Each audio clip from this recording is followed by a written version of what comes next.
Hello everyone. आरक्षण का विषय एक बार फिर से चर्चा का विषय बना है और इस बार विषय है सुप्रीम कोर्ट की टिप्पणी। सुप्रीम कोर्ट का कहना है कि आरक्षण से किसी को बाहर करना है, यह काम सरकार का है। यानी कि कोई भी लाभ आरक्षण से रिलेटेड किसे मिलना चाहिए, किसे नहीं मिलना चाहिए, किस वर्ग को मिलना चाहिए, किस व्यक्ति विशेष को इसका लाभ नहीं मिलना चाहिए, यह तय यहां पर विधायिका और कार्यपालिका के द्वारा कानून बनाकर किया जाएगा।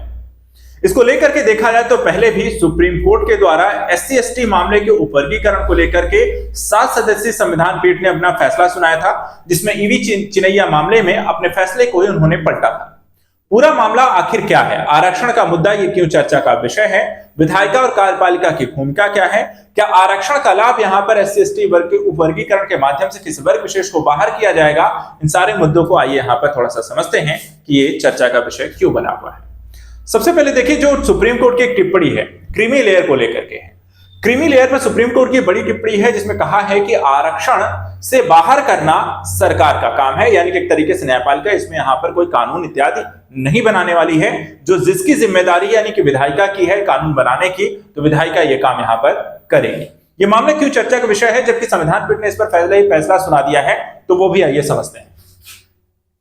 देखिए, सुप्रीम कोर्ट ने क्या कहा है, पहले उस पूरे मामले को आइए जानते हैं। देखिए, सुप्रीम कोर्ट ने फैसला जो है गुरुवार को दिया और गुरुवार को वहां पर उन्होंने कहा कि देखिए, पिछले 75 सालों को अगर ध्यान में रख रहे हैं तो आरक्षण के लाभ ले चुके ऐसे व्यक्तियों को आरक्षण से बाहर रखा जाना चाहिए जो दूसरों से प्रतिस्पर्धा करने में सक्षम है। लेकिन इस पर फैसला कार्यपालिका और विधायिका को लेना होगा। यानी कि सुप्रीम कोर्ट का यह मानना है कि आरक्षण का लाभ ऐसे व्यक्ति को मिलना चाहिए जो कि उसका सही में हकदार है। अगर पिछले 75 सालों में किसी व्यक्ति विशेष को, वर्ग विशेष को इसका लाभ मिल चुका है और वो इसका फायदा उठा चुके हैं, वो उस दौर से बाहर आ चुके हैं, तो उसे वो बाहर कर सकते हैं। लेकिन इस पर कानून बनाने का अधिकार या किसे ये लाभ अब नहीं मिलना चाहिए, ये कौन करेगा? कार्यपालिका और विधायिका। इस मामले को लेकर के यहां पे जो टिप्पणी की गई है, ये justice BR Gavai, justice Augustine George Masih की पीठ ने पिछले साल अगस्त में सुप्रीम कोर्ट की 7 सदस्यीय संविधान पीठ के द्वारा दिए गए एक फैसले का जिक्र करते हुए इस याचिका पर यह टिप्पणी की है। यानी कि इस पर पहले ही फैसला दिया जा चुका है संविधान पीठ को लेकर के, तो फिर से आखिर इस मामले की सुनवाई भी क्यों हो रही है, तो उसको भी समझते हैं। देखिए, संविधान पीठ का क्रीमी लेयर पे एक फैसला आया। फैसला क्या था? संविधान पीठ ने एक बहुमत से फैसला दिया था जिसमें कहा था कि राज्यों को अनुसूचित जातियों यानी कि एससी के भीतर उपवर्गीकरण यानी कि सब क्लासिफिकेशन या सब कैटेगरी करना का एक संवैधानिक अधिकार है, यानी कि राज्य ऐसा कर सकते हैं। और सामाजिक रूप से विषम वर्ग है ताकि उन जातियों के उत्थान के लिए आरक्षण प्रदान किया जा सके जो सामाजिक और शैक्षणिक रूप से अधिक पिछड़े हुए हैं, वो ऐसा यहां पर कर सकते हैं। एससी एसटी के उपवर्गीकरण को यह फैसला यहां पर मूलतः दिया गया था। अब इसमें देखिए, जस्टिस गवई भी संविधान पीठ का क्योंकि हिस्सा थे और उन्होंने अपना एक अलग निर्णय लिखा था उस फैसले में, और उन्होंने कहा था कि राज्यों को एससी और अनुसूचित जातियों यानी कि एससी एसटी के भीतर भी क्रीमी लेयर की पहचान करने की नीति बनाई जानी चाहिए।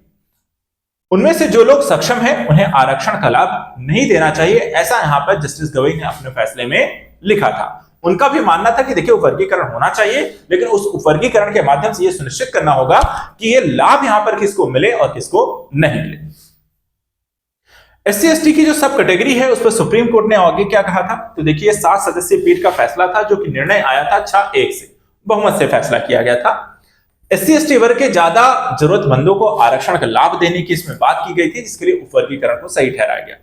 सुप्रीम कोर्ट ने यह फैसला जो है 20 साल पुराने फैसले को ही यहां पर जो 5 न्यायाधीशों की एक पीठ के द्वारा दिया गया था और KAV चिनैया 2004 के मामले में इस व्यवस्था को पलटा था। फैसले को उन्होंने 2004 के फैसले को गलत ठहराया था और 7 सदस्यीय पीठ ने एक नया फैसला यहां पर लिखा है।